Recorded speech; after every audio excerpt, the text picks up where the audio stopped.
Every time Washington pulls the trigger on a conflict, we hear about objectives, strategy, and maybe even resolution.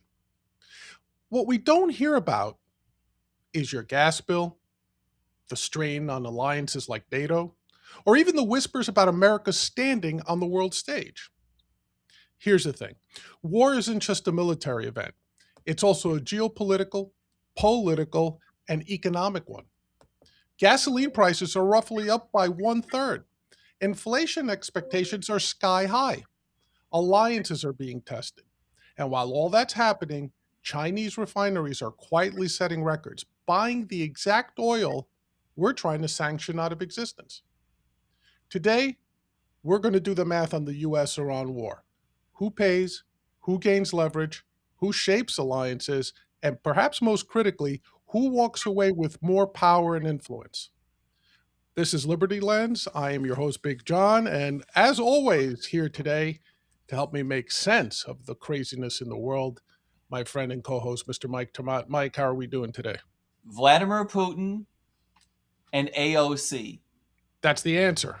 Those are the answers that I'm going to go with in terms of who's gaining more power because of this political and economic catastrophe that has gone pretty well militarily, but misguided strategically. It's great to be with you, John, as always. And as always, uh, once again, you and I did not spend an enormous amount of time talking about this topic once we figured out the topic. Right. And I always find fascinating your introduction because it shows me what direction you're interested in going in the conversation, right? And it is fascinating. I look forward to trying to disagree with you today. I always try to disagree with you, by the way. I don't Okay. think most people realize I'm actually trying to disagree with you. I don't very often succeed in disagreeing with you, but Yes. today I think there's a glimmer of hope that we can disagree in terms of maybe what are the biggest costs. No one's going to be able to disagree that we don't have like a huge list of costs, right? Right. Right. All that's left to argue about is which one's worse. Yeah. And that in itself is a conversation worth having, right? Because once you identify the primary cost or the biggest cost to bear, then that allows you, I think, as reasonable people, as reasonable voters, to say, was it worth the cost? Was whatever we're trying to accomplish, was this war worth the cost, right? So I think that in itself is not an academic or philosophical question, Mike, to identify what we're paying in real terms, not necessarily dollars, but what's it costing us? What's the price of this war? I So, agree with you. yeah, And before you structure this conversation out of my control, like you always do, let me jump in with one thought yeah. again that you and I have not shared back and forth, but I'm interested in your reaction to this.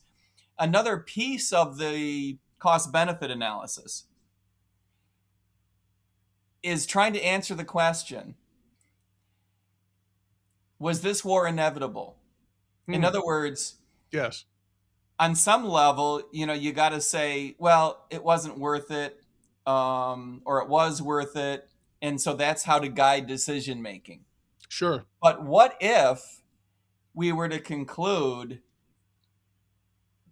maybe timing, maybe how, maybe strategy, maybe a few tactical questions, but in the big picture, the Iranians were never going to negotiate in good faith. They were never going to give up their aspirations for nuclear warhead. They were never going to back off of the idea of blowing something up that rhymed with Tel Aviv or Chicago.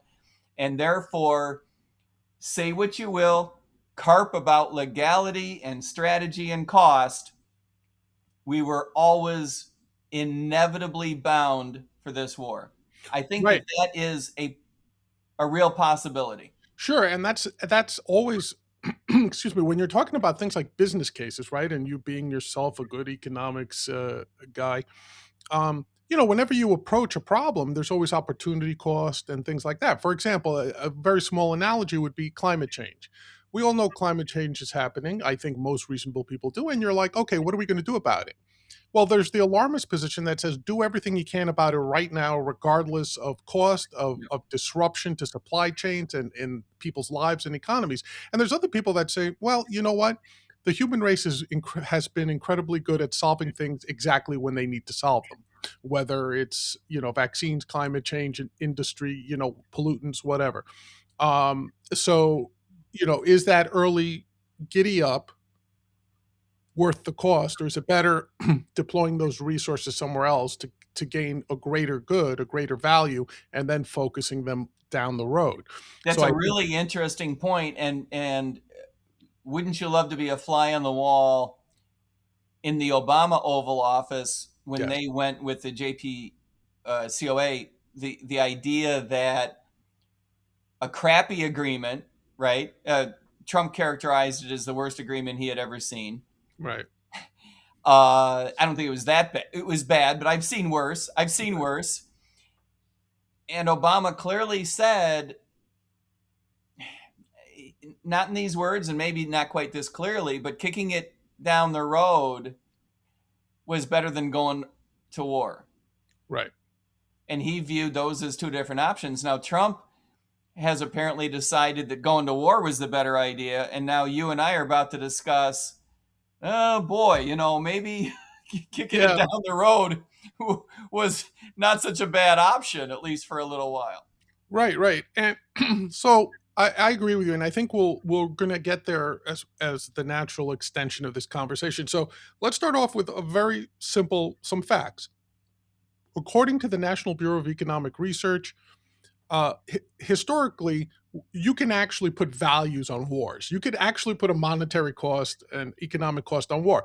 So the typical war sample, as produced by NBER, is that GDP decreases by 13%, consumption decreases by an average of 11%, exports go down by an average of 13%, imports go down by an average of 7%.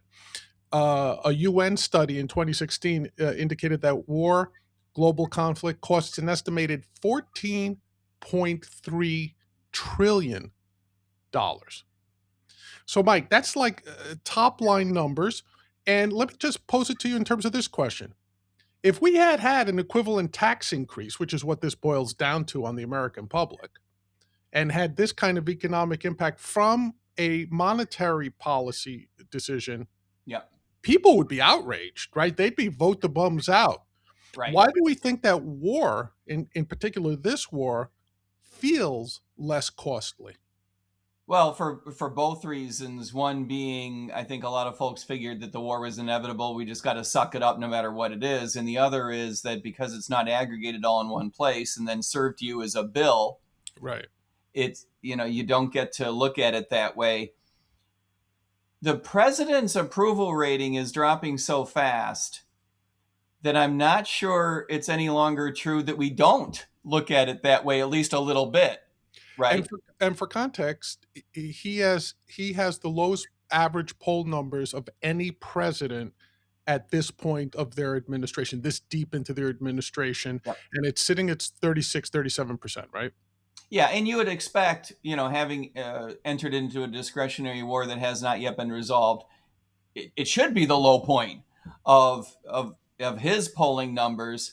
The fact that they're lower than other presidents is disconcerting, especially now only 6 months to go until the midterms, at which the Republicans are lining up to get shellacked if we don't resolve this war relatively quickly Right. and in a way that brings down gas prices and keeps the Iranians from getting a nuclear warhead, right? So there's a lot of ifs there, but the Right. president can still pull this out of a hat. Remember, it was 4 months ago I said I thought the president absolutely could pull this out of a hat, and he shoved it back in the hat just to spite us, I think, and Well, came up with, fight one of us. yeah, one of us. You already knew that it was unlikely the president was going to Yeah. yank a rabbit out of a hat. I think that a lot of Americans are looking at this and saying the costs are real, the costs are directly related to the war, and it's on the president. So, Mike, in that sort of scenario, right? We have these costs, and they're mainly derived from energy prices, right? But there's also the ongoing cost of the war, the appropriations for more funding for the war. The I don't know if it's a revelation exactly, but now sort of the reporting around that we're running out of munitions. We've used up a lot of missiles, a lot of bombs, a lot of fuel, and to the point where President Trump, when questioned about it, said, "Hey, you guys don't understand. We actually have twice as many missiles as we had when we started this war." Now, I don't know how that math works. It's a lot like his percentages when he tries to explain percentages up and down, and so I don't quite understand how the president has come to the what calculus he used to say we now have twice as much munition as we had at the start of the war. But when you throw all this together, Mike, talk to me about two things. I'll structure it for you this way. Talk to me about the actual consumption of the war, direct Yep. consumption of the war, and Yep. then the impact it's having on the president's polling numbers, the Republican Party's chances, because Yep. I feel there's a lot of Baghdad Bobism going on right now, where every day I have to be reassured by the president that we're winning. It's the greatest war ever conducted, et cetera, et cetera. Pete Hegseth goes through his, pep rally, high school, roided up sort of proclamations. Talk to me about that. Like, Yeah. Fans of Shakespeare will remember the line, doth protest too much. protest. And I think that there is a doth cheer too much, Right, right? When the right, White House is cheering on the war as much as it is, I think the careful observer would say, why? Why are you cheering so hard? What is it that you're trying to distract us from? Well, you're right. The cost is enormous. We're up to something like $30 billion in just direct cost for the prosecution of the war the past couple of right. months, just in the Defense Department expenditure. And the Defense Department wants further appropriation in the hundreds of billions of dollars. That's a lot of money, right? That's thousands of dollars for every man, woman, and child in the United States. So, a family of, if you're going to put up 400 billion in a nation of 400 million, that means everyone's throwing in $1,000. So a family of four, you're on the hook for $4,000. That's a lot of money. Yeah. That is a lot of money. Let's not even talk about percentages, right? You don't need to be told what percentage. $4,000 is a lot of money. Correct. Yeah. Okay. The next problem is the several tenths of a percent of GDP that could be lost just because of oil price increases. That's a big deal. People know if it's an extra $50 a month, $100 a month, now you're talking about another grand, right? Over the course Right. of a year. Much smaller for some folks, much larger for others. I don't know what we're going to do if oil and gas prices are very high heading into a winter, heading into summer travel, right? People still commute to work. This sort of thing matters. Okay, it's not just travel and your personal gas consumption, but this is how fertilizer is processed. This is how all goods all over the United States get trucked and trained and airplaned to various places, right? All of the costs are going up. Spirit Airlines went out of business, not completely because of this. It is true that a piece of the problem there was the Biden administration wouldn't allow them to merge with JetBlue. But that's not the only reason. The nail in the coffin was a big one, and that was the price of jet fuel. Right. Okay. Which brings us to one of your favorite terms of opportunity cost and unforeseen, unplanned issues, right? Right. With Spirit out of it, are prices for airline tickets going to go up or down? They're going to go up. What becomes of all of these interruptions and all of these changes in the way that we do business? Are there And going these to be? and these are cumulative, right? The war is the most visible, most recent action, but we're also talking about the president's tariffs, his hard lines on negotiations, on trade. So it's not just the war. That the war is It's bad not enough. just the war. And by the way, that $30 billion has nothing to do with replenishing. That's what the 300, 400, 500 billion dollar request is all about, is replenishing all these missiles and bombs that have to be replaced. that you put your finger right on when the president says we have more now than we did before. He's being silly.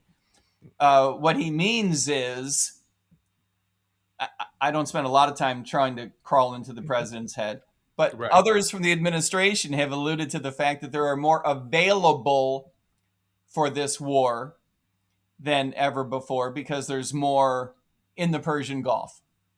Right. They're talking about reallocating existing Exactly. remaining We have a third aircraft carrier group in the vicinity, so we have more available to prosecute the war. We just have less in Eastern Asia. We have less in Europe. We have less in the Atlantic. We have less in the America. We have less everywhere else. Right. But we have more at our disposal there. That's the only interpretation that could possibly be construed as sane, right? So these costs, they mount and they mount, and we're only talking about the economic costs now. We'll get to the political and international stuff in a minute. Right. But just in terms of the economic costs, they are huge and they are significant. Right. And the fact that so much revolves around oil means that it is concentrated more than, say, some other, bad weather, right? Bad weather might impose what we call a supply shock to the U.S. economy, but it's so dispersed that you don't notice it as much. Prices for everything goes up. Inflation goes up. We feel it when inflation goes up. Everyone gets upset, and you realize that you've got less available to you at the end of the month. I don't mean that you don't notice, but it's not like seeing it at the gas pump where you've got the sticker shock effect of an oil problem. Right. And that is why it turns into a political problem. Now, one more thought, John. Sure. As you and I have discussed, if you were to, we're going to talk about the possibility of recession, which I don't think is all that high, but it needs to be addressed for a moment because it ain't zero, right? It ain't. If it were zero, then that'd be one thing. It's not zero. A recession is a big deal. If you were to look at, as most people don't, so let's save people from having to do so themselves. If one were to look at a graph of national income or GDP, right? Right. You would see that it goes up and maybe levels off, goes up, maybe it's herky jerky and it does all that. Okay, you get to a recession. Hi. You get to a recession, junk. It doesn't, smooth. Oh, I got a recession. I'm coming out. I got another recession. No. You work your way up and it's bam. It's disruptive. It happens like this. People go bankrupt all of a sudden. Right. You'll lose, a year's worth of growth, 2 years worth of growth. A recession is not the same thing as, well, we were going to grow at 3%, but we're going to grow at 2.5%. Right. No, we were going to grow at 3, 2.5, maybe 2, and we went negative 0.5. Right. Okay. The problem is that when people when a nation enters into a recession, the disruption, first of all, is significant and large. The second problem is that it hits people unevenly. So, if you're a retiree, you might have some inflation, trade gets disrupted. Certain things about your life are awkward, but your income is still coming in, assuming your pension doesn't go bankrupt or you're pulling from Social Security or something. Right. Okay. But if you're a younger person with a family and you lose your job, that's a big deal. That's where personal bankruptcies come from. Right. And personal bankruptcies cascade in the sense that it can cause banks to contract and lend less. All of a sudden, the economy isn't working very well, and that's how recessions get deep. So my point is not that a recession is terribly likely today, but if this keeps up, the chances of a recession are prolonged, they increase, right? And if that happens, it's a very big deal. We've gotten used to in this country saying, well, maybe we'll have a recession, maybe we won't, and the government sort of bails us out. That's not the way this works. Right. When you enter into a recession because of a supply shock, there are very real effects on families that are profound. Yeah, and I'm glad that you explained it that way because I think you made it very accessible to people. But here's something else to consider too. And I went through this with my mother. My mom's 86 years old, and she was come. I took her shopping the other day, grocery shopping, and she said to me, "Why is fruit so expensive? Why has fruit and vegetables gotten so expensive?" Yep. And I said to her, "Well, it's because of the war, partially." And she said, Yeah. "How? How? We're not getting oranges from Iran. What's going on? And it was her mom way of asking a question, and I said, "Well, how do the oranges get to the supermarket? Yeah. They're coming in on trucks, right? It costs more for those trucks to gas up and bring you your produce. They have to pass the costs along, and that's why it went up a little bit, and it goes up a little more every week, blah, blah, blah, blah, blah, blah," Yeah. without getting too complicated. And she said, "Okay, now I get it." And the other thing to keep in mind is the pull of the war, this dread, even if it's not activated right now, is also having a negative effect in the economy. Yes. For example, Jerome Powell, in his last act, perhaps, as the Fed chief, clearly cited, among other things, the uncertainty of the war. We can't make a decision on where this economy is headed. Is it naturally contracting? Is it naturally expanding? Is there more pressure than we think? Is there less pressure? So we're going to leave things unchanged. We're going to let it ride because we have no real way of knowing how this conflict is going to resolve, what the resolution will be. Talk a little bit about that. Just the uncertainty, even if it's not direct, the uncertainty, how does that negatively The impact people? uncertainty is huge. It keeps people from investing, and therefore it keeps people from saving, uh, and behaving in the normal ways. If your economy is not investing as much as it should, right? If businesses are not investing as much as it should, that's a long-term cost, a long-term problem. It Right. can turn into a short-term problem if you're disinvesting, if you're closing factories and firing Mm. people, right? That's the classic Right. example. But if your economy is not optimistic, it's one of the reasons why we say that optimism is a key leg of the stool in terms of your economy Right. staying upright for long periods of time. When you lose that, there's a very real cost there. The other is the riskiness of policy, which I think is intertwined with the implications of your question, especially with regard to the Fed. As we see prices go up,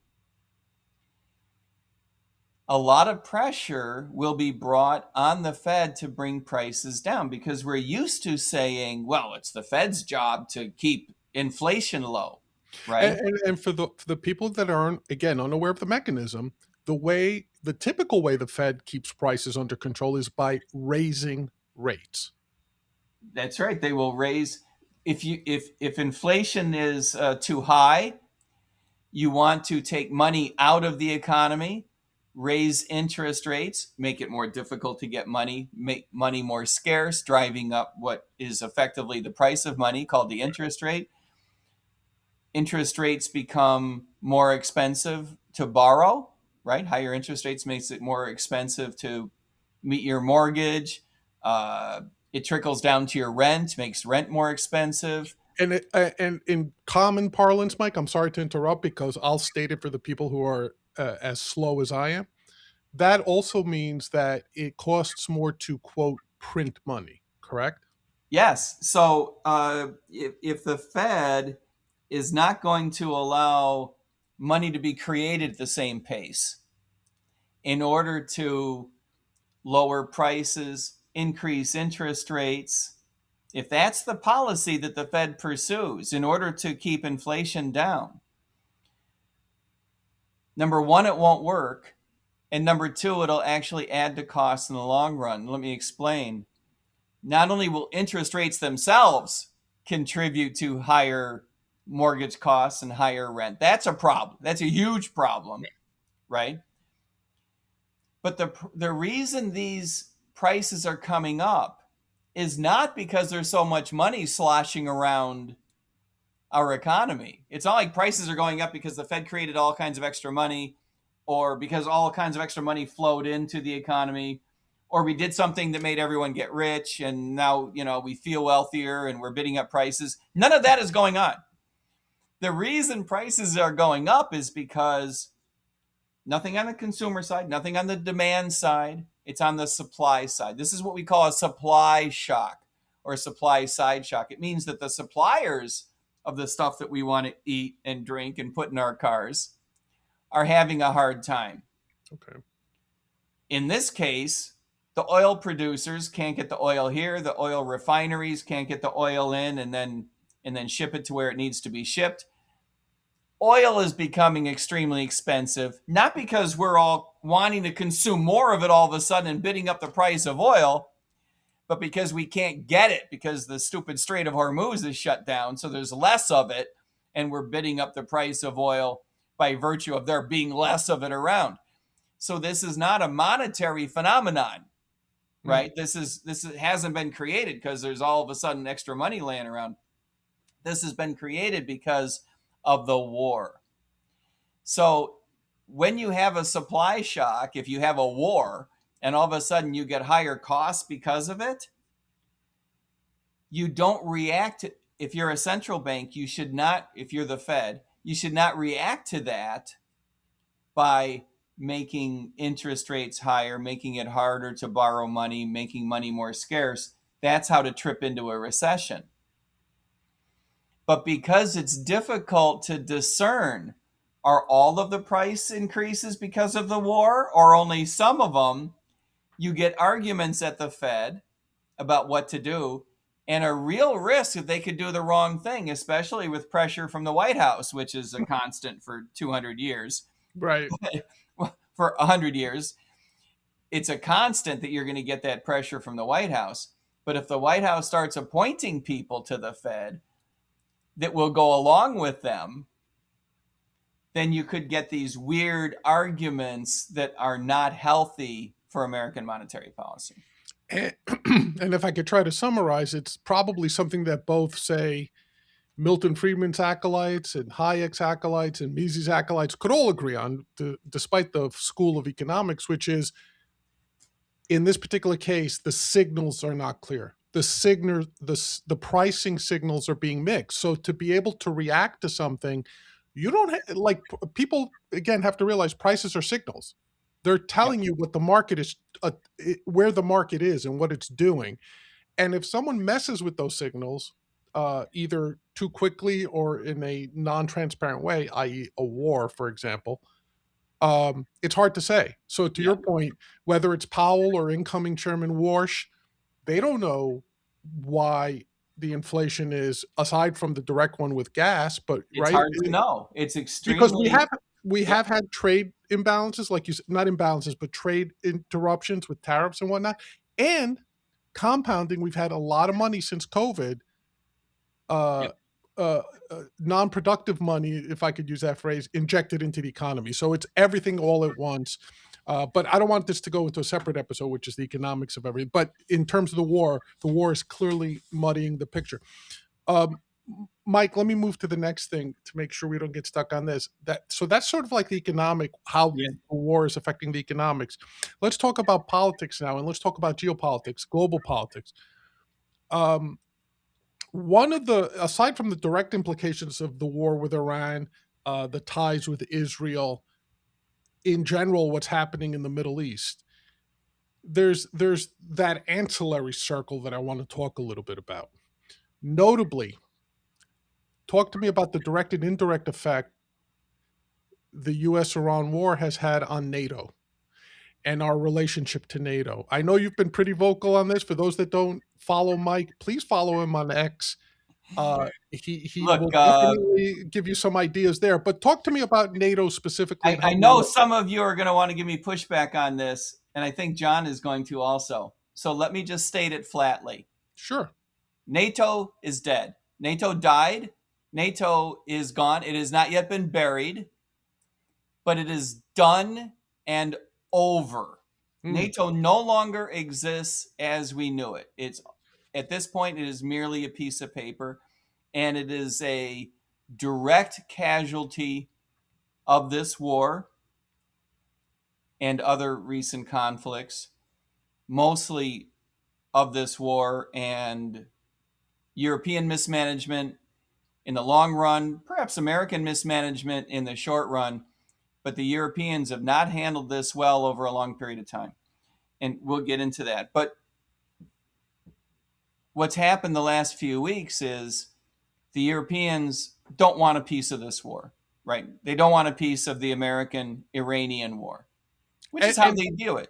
right, and very clearly, we're talking about staunch U.S. allies, even outside of NATO, right? We're talking about the UK, we're talking about Germany, right? That Yeah, and well, to your point, interestingly, if NATO didn't exist, you would still expect us to have a super tight relationship with the United Kingdom, of course, yes, right? You shouldn't need NATO to have right, a tight relationship with London, right, right? correct. And that has been undermined Mm, by the Trump administration making these decisions not only unilaterally, without including the Europeans in the decision making process, and moving ahead unilaterally, not trying to figure out a way to entice them to participate, but worse, not explaining the strategy behind it in a fashion that would allow the European population to buy into it.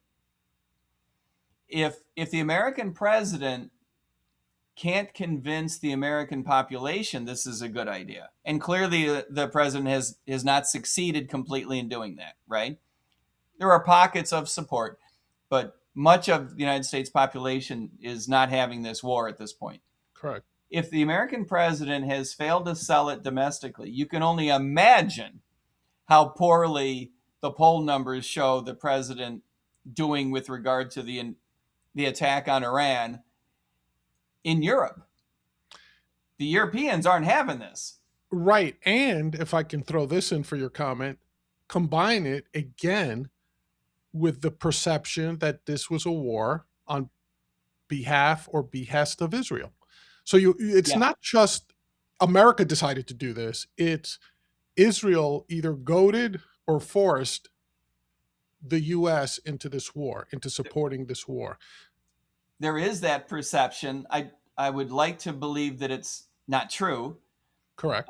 but comments from Marco Rubio and others have certainly given fuel to that flame that you and I have discussed before, right? And certainly the perception among the European populace that you just mentioned, right? Yeah, So if I mean at some and point, Americans. and Americans, and at some point that butts heads with the administrations, I should say, position of American nationalism and European nationalism, right? So the Yeah, two messages, it would seem, conducted through the lens of the war, could in some ways be perceived as, wait, it's okay for me but not for thee type of thing, right? So absolutely. And I think that there are all kinds of layers of irony here, John. yes, sure. One of them, in my view, is that the Israeli government misplayed and overplayed their hand with regard to the American taxpayer for a long time. Hmm. For a long time. The idea of giving a nation as wealthy as Israel billions of dollars was, politically speaking, dumb. Right. I would, as a libertarian, I go so far as to argue it was unethical. But at the very least, it was politically dumb.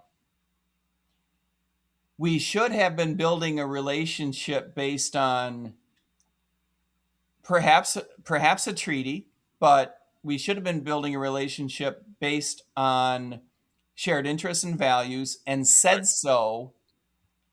Joint military operations, joint information collection facilities, a lot of things that we do together, that we have been doing together.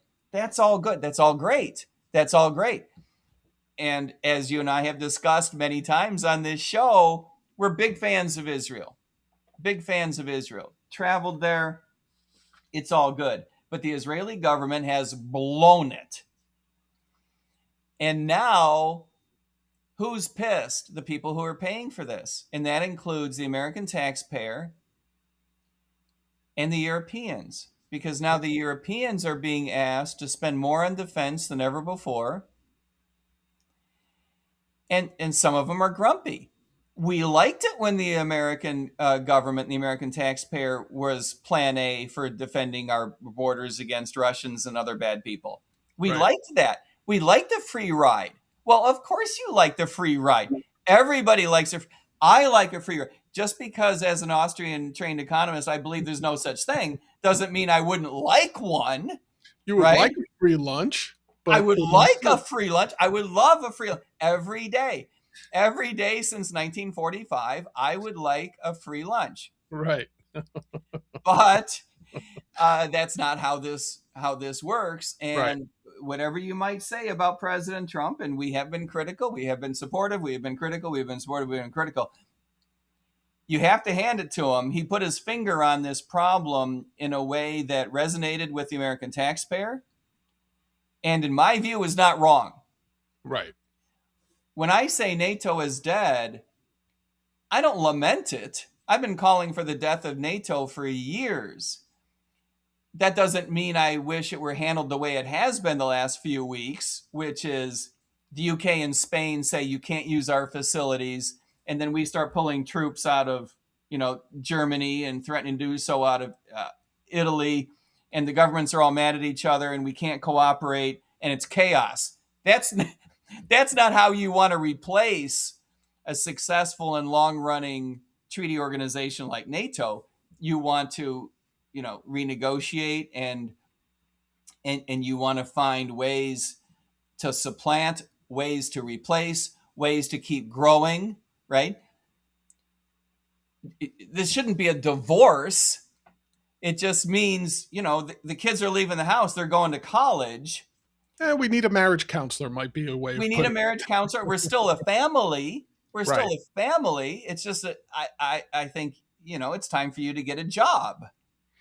Yeah, and I again, I am not necessarily in defense of NATO per se, also being a good libertarian.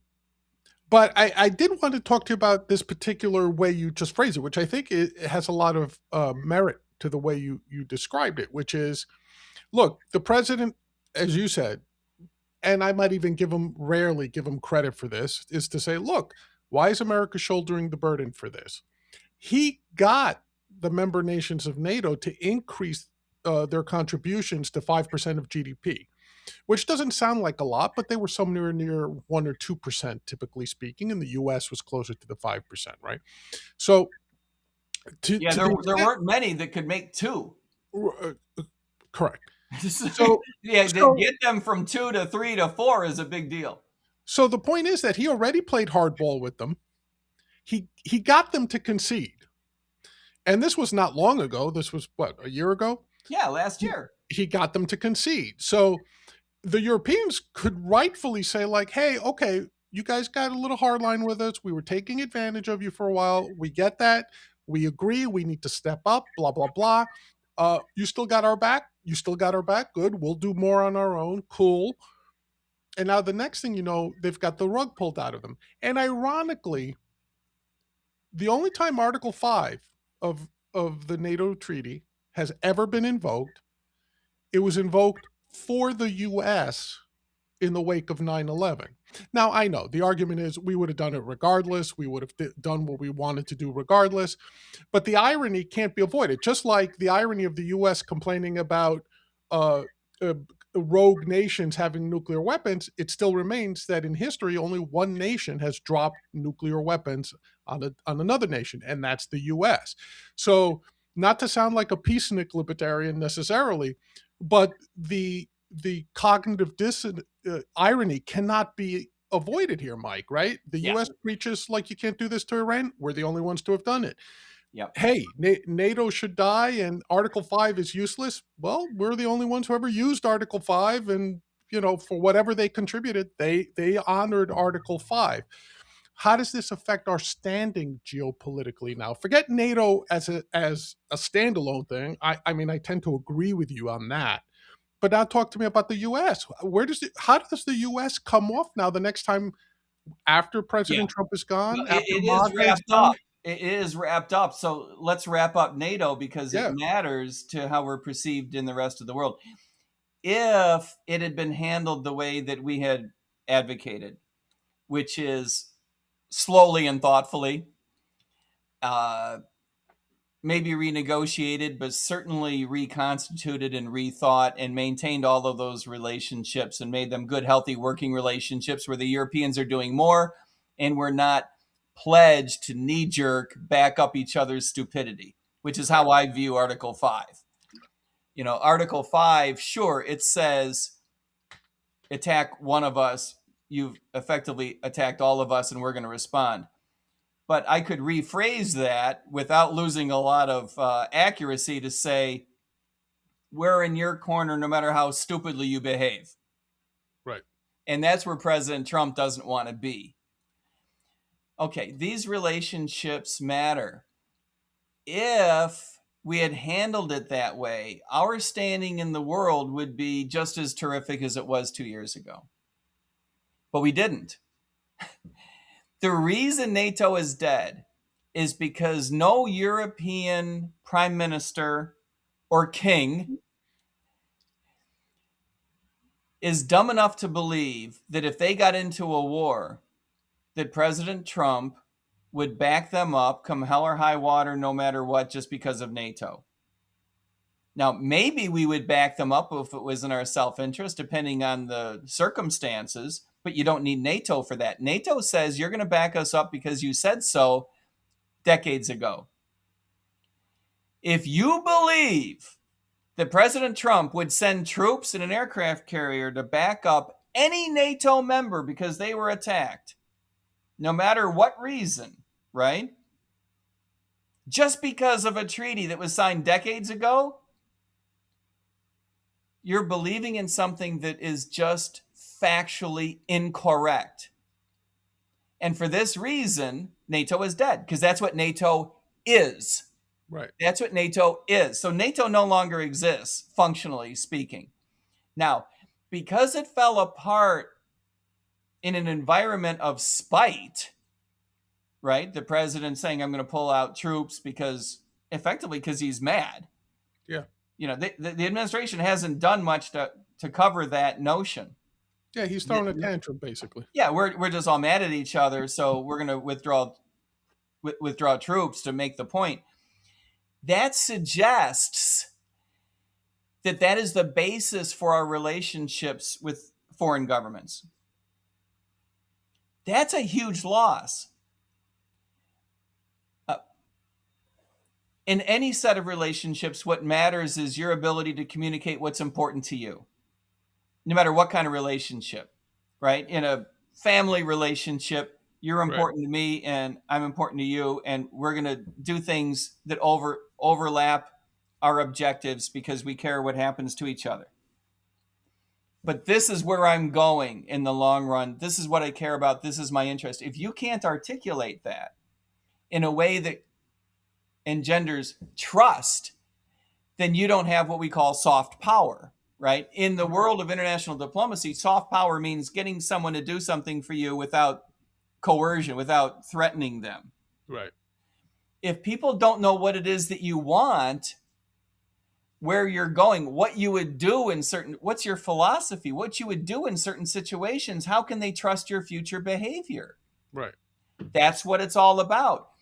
And so when we say that our stature has been reduced, we're not saying people view us as less militaristically powerful. What we're saying is we have less soft power, less ability to get things done because people trust our ethics and our objectives are in incentives than they used to. And therefore, they're not going to do things to partner up with us because they can't trust us. And in some ways, that also is sort of indicative of what's happening in terms of our trade partners, right? It's an extension of that. They can't trust us to honor agreements or to do this. So the US is basically sort of ironically in a less strong uh, position to make better deals in the Much present less Congress, strong, right? much less Right. strong. Right. The Canadians are talking about doing deals with the Chinese because the Canadians are an oil exporter, the Chinese are an oil importer. That's a match made in heaven. Right. The Right. Russians and the Chinese, one's an importer, one's an exporter. That's another match made in heaven. Right. Why wouldn't these nations be figuring out how to do business without Iran and without the United States? The United States is a net exporter now of refined oil, and people don't want to be caught in a situation in the future where they're just reliant on us when we might be the ones causing the war. You can't, to punctuate this, you can't simultaneously say we're the partner on whom you should rely. You don't need to develop a pipeline connecting Russia and China. We can supply oil. We can make sure the Strait of Hormuz is open. You can get your oil from the Iranians. You can get your oil from the Canadians. We're going to facilitate all of it. You can trust us. You cannot simultaneously make that assertion and say we haven't ruled out a military uh, action against Greenland. Right. Those are two different things. One says you can trust my incentive structure in the long run. One says you don't know what I'm going to do by Tuesday. Correct. And which has always been the calling card of a banana republic. Let's face it, right? And so as a segue now to kind of tie up the not tie up, but sort of put a bow on the geopolitical aspect of this war. Talk to me about China. Yeah. How does China come out looking as a result of the U.S. involvement with this war? Well, I'll tell you the smartest thing about China this month, is the enormous oil reserves they have built up over the past several years. Yes. That looks like genius, right? Because you can shut down the Strait of Hormuz completely and they're going to be fine for months. But, pardon me, they are now talking about enhancing the pipeline connecting Russia. They're talking about pipeline from the Middle East. They're talking about all kinds of things. They're going to get the whole world to depend less on the Strait of Hormuz and the American Navy. They're just making us less important. And as we mentioned a couple of months ago, for the first time in history, the yuan was used as settlement for oil transactions. Once you've marginalized the United States in terms of a military power, meaning we can't, trust to do deals with you, whether that's NATO or anything else, and once we marginalize you in terms of being dependent on your economy, because we don't know what you're going to do with tariffs, we don't know what you're going to do with oil, we don't know what you're going to do with war. Right. That's the next. That's the third shoe to drop. Right. Is marginalizing your ability to control financial transactions around the world. Yeah, that dollar potentially not being a reserve currency. I don't know if anybody outside of nerddom understands how big that is, Mike, but that's huge. And I think there was a lot of analysts who looked at it and said, "Wow, they settled the deal in yuan. That's huge." And now China, perhaps by doing what appears to be nothing during this war, is actually doing and saying the most, right? That at the end of the day, maybe they're the adults in the room now. Maybe it's no longer the US. Maybe Well, it's they do China. play a long game. If you Yeah, characterize adulthood as being able to appreciate the consequences of your actions, they are definitely the adult in the room because they're playing a decades long time horizon game. right. And, we go from 2-year political cycle to 2-year political cycle. If that long. I would argue it's even shorter than 2 years in a lot of cases. Okay. Speaking of which, great segue, Mike. You have a flair for this. Let's move into the US political uh, effects or the effect the war has on US political cycles. We mentioned at the top that President Trump currently sports the lowest approval rating of any president in the history of poll taking this late or at this stage of his administration. It's hovering near 36, 37%. And in some On some issues, it's hovering closer to 30%. The president is underwater politically. Uh, the correlated thing is that in a midterm election, the presidents who have even come close to President Trump's approval ratings being this low, which would have been uh, George W. Bush, President Obama, and President Biden, statistically speaking, their party lost somewhere between 30 and 60 seats in the House in the midterm elections. So the picture I just painted, Mike, is not good for the Republican Party, and it's not good for President Trump, who, by nature of his administration, has been very adversarial. Everything seems to be a court battle. Two questions. How does this bode for the Republican Party? And how does this bode for the president to be able to push through whatever's remaining on his political agenda between now and 2028?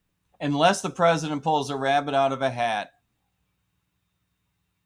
the Republican Party is in for a shellacking. We are in for an embarrassment in November. Loss of control of the House, increasing possibility of loss of control of the Senate. I still think it's less than 50-50, but increasingly a possibility. It's a significant minority at this point. A significant minority, maybe a plurality, depending on how you define the various types of outcomes. This means a couple of things. The idea of President Trump pushing through a legislative agenda, virtually zero. That hasn't been a deep interest of the White House anyway. The White House likes to operate unilaterally, executive actions, for example, orders. Right. So they're not too worried about that. But it can mean a couple of things with longer term implications. One is it's completely possible, I know that people joke about this, but it's completely possible that impeachment proceedings are brought against the president if the Democrats take over. I don't think that that's a good idea for America. I don't think that's a good idea for even the Democratic Party, but the Democratic Party seems to be doubling down on the anti-Trump rhetoric, which I think is really too bad. The Democratic Party, I find completely pathetic.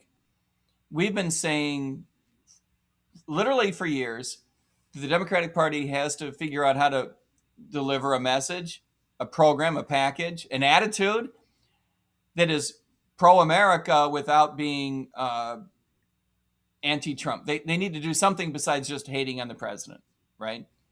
And yet folks who don't hate the president enough get marginalized even to this day inside the Democratic Party. So my fear for America and for the Democratic Party, about which I care much, much, much less, is that they're not going to figure this out. They will come to power despite themselves because of, as you point out, the president's poll numbers being so bad. And that they will not play a role in what I consider to be an enormously important political and philosophical debate going forward in the United States. I think that the Democratic Party is stuck in 10 years ago mode. You know, they're stuck in 2016 land. They just haven't figured out how to move ahead. And I think that fosters an environment in which someone like AOC, I don't mean literally AOC herself, but someone like AOC comes to power. And by that, I mean someone who is not advancing good ideas. Either someone advancing bad ideas or someone who's just isn't advancing any ideas at all, except we hate Trump. Right. And to that, I tend to agree with you, of course. The Democratic Party, philosophically has almost no redeeming qualities from my point of view. However, I did say one thing, and I think several months ago I said, I do think the Republicans are heading for that shellacking you mentioned. It should be much bigger than it's going to be. Yeah. Simply because the Democrats have no message. But I will give them credit for one thing. They seem to have learned, it's not that their main message is anti-Trump. That's still the same. but they seem to be less vocal and less stupid about it. And by that, I mean, it's been very obvious that the president, on 2 or 3 occasions, has tried to goad them into a culture war, to try to goad them into this Trump derangement syndrome to be on full public display. The most recent one was Jimmy Kimmel called for my assassination. We talked about that last episode. Yep. And there were some like X type personalities that fell for the troll, but by and large, the Democratic Party kind of fought against its instinct and did not react to that. Right? They kind of kept their mouths shut. On the whole, I mean. Yeah. And I think they're finally learning that in lieu of actual policy, in lieu of actual programs, keep your mouth shut. The best thing you could do is let President Trump hang himself in terms of policy, in terms of his own rhetoric. Just shut up. It's your game to lose. You can only blow it in the ninth up by 10 runs and 1 out. It's like you can only blow it at this point. You don't need to win this game. You just have to avoid losing it. And I think to that extent, in the last 3-4 months, the Democrats have done a better job of not losing the game. I think, Yeah. this war does not turn out good. We've already lost the war, in my opinion. There's no way we can win the war. The best we could do is get out of there without further embarrassment. I mean, the fact that our goal, as stated by the president and by Pete Hegseth now, is the reason we're fighting this war is to open the Strait of Hormuz, which, of course, it was open before you started the war, right? Reopen, John. Right, reopen it, right? We're fighting a war to reopen the Strait of Hormuz. That our war closed, right? So I think in terms of opinion, in terms of tangible results, the war with Iran's lost already, and especially after all the economic woes. So I think Democrats were well served to just shut up between now and November. Just avoid the culture war stuff and just shut up. Now, I think the longer term thing that you just mentioned, they have no plan. They have no actual policies.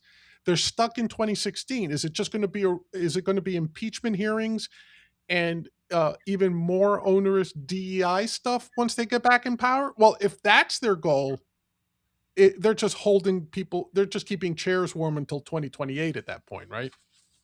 Yes, and I think that if they win the White House in 28, they're just keeping the Oval Office warm until 2032. Yeah. I think there's an irony here, and that is that, as there always is, right? Oh, yeah. I think the irony is that the party in power, the Republican Party, our party, is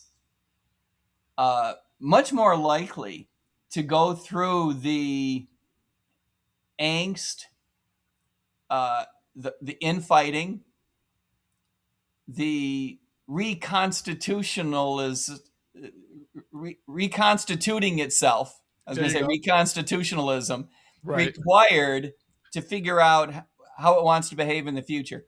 Much more likely to go through that than the Democratic Party. I think the Democratic Party is missing its opportunity to say, we got our butts kicked, we suck, we need to go away, figure out what we want to do and come back. They have missed that opportunity again. Let me make you uncomfortable for a minute, Mike. Let's say you're the victim of Stockholm syndrome. You've been kidnapped by the DNC, and you're now forced to work for them. What would be give me one thing Democrats should be preaching if you were consulting with them politically? What's the one thing Democrats should be preaching that's still within their lane, that doesn't violate their core beliefs, that they should be doing between now and November and perhaps beyond November? We will protect your rights. That the reason government, in other words, you know that I'm a big believer that the Republican Party needs the Republican Liberty Caucus, which is why I work so hard to spread the Republican Liberty Caucus. Yes. The Democratic Party needs it more and could use it more. If the Democratic Party were to say, we're here to protect your rights, very libertarian idea, and your rights have been violated, we're going to protect your rights in the context of we're going to protect Social Security and all the economic stuff, whatever. We're going to protect your rights in the context of immigration. and we're not going to go to war. We're going to be the anti-war party again. You don't have to go complete Hubert Humphrey, but you gotta, kids look it up. But you gotta say, Bill Clinton tried to say the era of big government is over. He probably didn't mean it. He was just saying it because Newt Gingrich kicked his ass. But you got to be able to say that maybe with different words. You got to be able to say we're turning a corner, and we're not here to say that whoever is the biggest victim is the winner. Mm. We're protecting your rights no matter who you are, even if you're male, even if you're straight, even if you're white, right? Even if you're employed, we're still going to protect your rights because we don't pit American against American. We're here to protect your rights against the government. Mm. If they were to lean into their heritage, the Democratic Party heritage is we're here to protect your rights. The new zeitgeist is protect us, please, from the government. If they would merge those two together, they would be in a better position than the Republican Party to go in a more libertarian direction. And I use libertarian broadly. You don't have to believe that it's completely a libertarian idea, but at the very least, you have to believe that the skepticism that Americans feel about big political institutions is warranted. Right. You can't be saying, you can trust us as a party and we're going to do things for you, like suing the president and bringing him up on charges. That's not what the American public is interested in. We're interested in someone protecting our rights so that we can get rich and so that people don't take advantage of us. When the Democratic Party said that defunding police was a worthy idea, Right. I would almost go so far as to say that was the opposite direction they should have gone in. They should have said, no, we are the party that believes that good government can help you. We're here to protect your rights because that's what the Democratic Party is all about. Right. And we're going to do that by having an effective police department. And by the way, effective policing don't come cheap. We may need more money. We may have to raise your taxes, but we're going to retrain officers and make them, less bad. You can still say all the nasty things you want to say about cops that are not true, but you got to say them. Okay, you can say all that stuff and still keep your heart and soul as the Democratic Party, but you got to turn the corner and recognize that American political philosophy is all based on individualism. It just is. It just is. And you've got to leave behind all this communist bullshit. Yeah, and you could still, as a Democrat, I like what you said, go back again to those rights, because for you and I growing up, it was the Democratic Party that was anti-war. It was the Democrat Party that protected free speech. It was the Democrat Party that looked for opportunities for the disenfranchised, right? So no matter what else, like you said, maybe we'll raise the taxes of the wealthy, quote unquote. Maybe we'll institute a government program or two, but it was always in service of the people. At least that was the perception. Right. And none of that is advanced by suing President Trump. None of that is correct. Well, Mike, I don't know about you, but this was an interesting program. I'm glad we were able to have this episode when we did. Everyone, please click the like button. It helps us out with the YouTube algorithm. Hit subscribe so you'll always get notified when the new episode of Liberty Lens is available. Mike, is there anything you want to promote? Two things. One is the idea. I do think that Vladimir Putin and AOC are going to come out the big winners in the long run from this war, which is what I promised we would circle back to eventually. Let's circle back to it. I'll leave that subscribe notion in anyway. It's still a good idea, but tie it up for me. Why are Putin and AOC the winners of the Iran-U.S. war? Because the Democratic Party has not positioned itself to advance a philosophy inconsistent with the dopiness of AOC. And so she has plenty of open field running. If there were a movement inside the Democratic Party to do something more productive than just hate on Trump, AOC would be in trouble Right. because she ain't got any of that, right?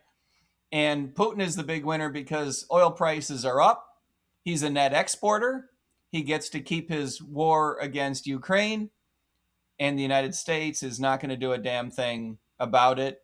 And neither are the European nations, and they probably should, but they're not going to because they don't have the resources because they were too reliant on American defense posture up until now. Buy the book, MikeTremont.com/broken, because we talk about American politics being broken, and that's fundamentally what you and I are discussing here, John. Yes, we are, Mike, and yes, everyone. I bought the book myself. Mike did not send me a free copy, so but I'll tell you what, it was It's worth. because this is capitalism. This is capitalism. Yes, we live our gimmick. I agree, but it was a wonderful book. Very very good contributors. Please go check out the book at MikeTremont.com. You can also find the book Broken on Amazon. Either place is fine. Mike, also, I agree with you on Putin. He also got his wish because NATO is crumbling, which is something he always wanted. And if AOC Overplayed its hand. overplayed its hand, you're Overplayed absolutely its right. hand. And to your point, AOC is interesting again because she had disappeared for a while. But if the country is still in the populist sort of mode that it's currently in with President Trump and MAGA, she's a populist, boy. She's a populist on the other side. So if the country is still in the populist mood, she could sort of maybe with the right running mate, she could emerge. I agree with you, and I think it would cook the Democrats the same way it's cooked the Republican Party. But we'll see what happens. Always interesting. Okay, everyone. For Mike Tremont, this has been Big John. Hit that subscribe button, click the like button. We really appreciate it. Until next time, peace, everyone.